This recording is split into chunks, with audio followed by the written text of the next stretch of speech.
No woman wants a man who looks at every woman, and no man wants a woman who is seen by every man.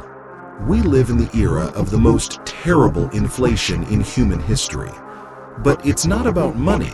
It's about the inflation of attention and the inflation of mystery. Think about it. Never before in the history of the world has female beauty been so accessible. One swipe, one click, and before a man's eyes are thousands of faces, thousands of bodies. He doesn't need to accomplish a feat to see. He doesn't need to sail across 3 seas. He doesn't even need to get up from the couch. And never before has male attention been so cheap. Men hand out their glances left and right like free flyers at the metro. A like here, a turn of the head there. In this information noise, we've lost an ancient, fundamental truth upon which the attraction between the sexes rests. No woman wants a man who looks at everyone, and no man wants a woman that everyone sees. This is not a law of morality. This is a law of energy. Why does it work this way? And how, in the modern world of accessibility, can you become someone valued like gold? Part 1. The Masculine Path, Floodlight, and Laser. Men, listen to the truth. Biologically, you have the hunter's instinct embedded in you to scan your surroundings. But you are not animals. You are creators. Your main power is focus. Imagine 2 sources of light. The first is a cheap light bulb in a stairwell. It shines in all directions, on dirty walls, on trash, on random passersby. Its light is diffused, weak, and available to everyone. This is a metaphor for a man who looks at everyone. The second is a laser. All its energy is concentrated into one thin beam. A laser can cut through steel. A laser can hit a target kilometers away. This is a metaphor for a man who knows how not to look. Why doesn't a woman want the light bulb? Because a man's gaze is currency. It's an investment of energy.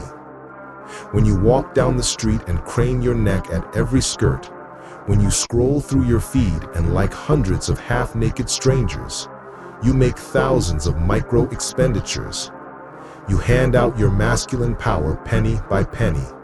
By evening, you come to your woman bankrupt. You're empty. And when you tell her you're beautiful, she doesn't believe you, because your eyes said the same thing to the whole world earlier today. Your task is not to look.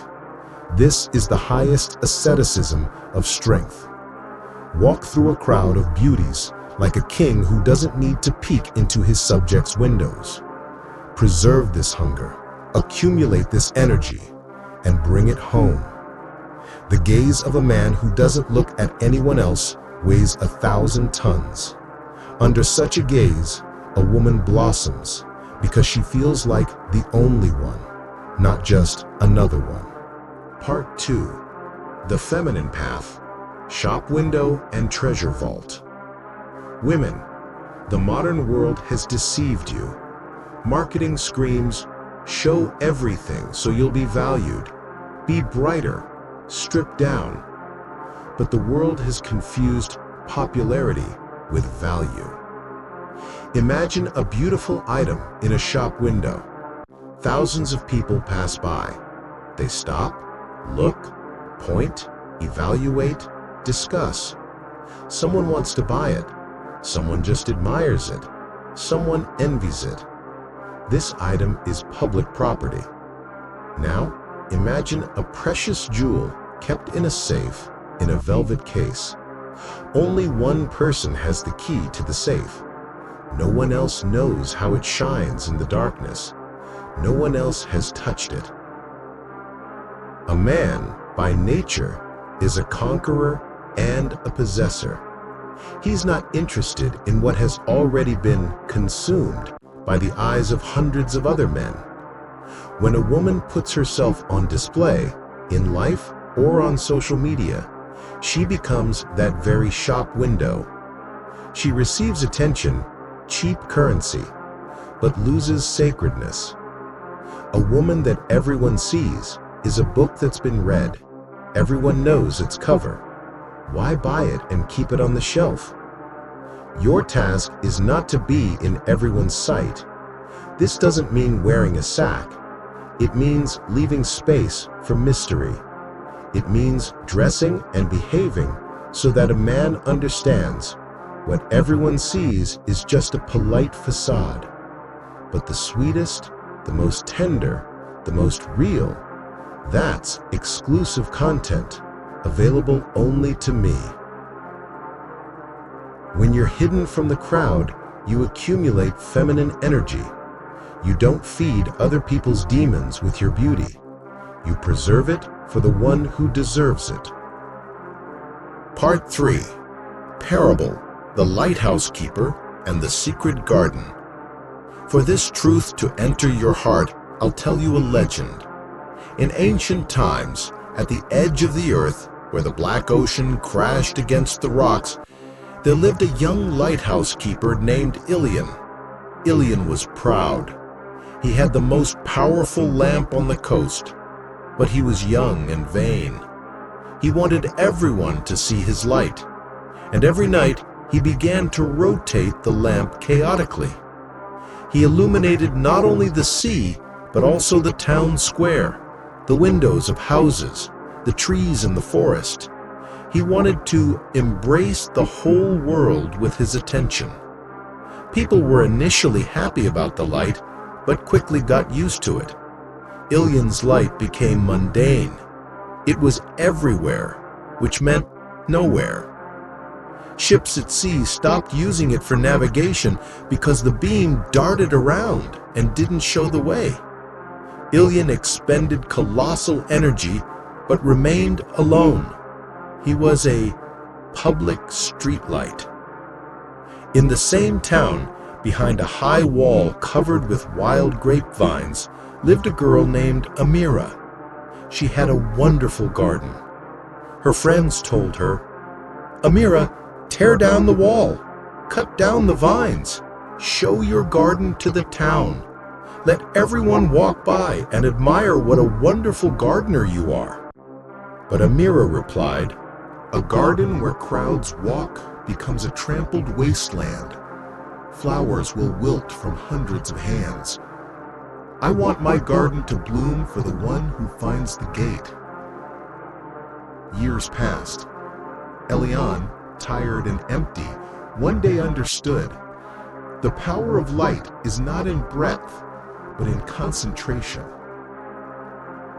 He stopped the lamp's rotation.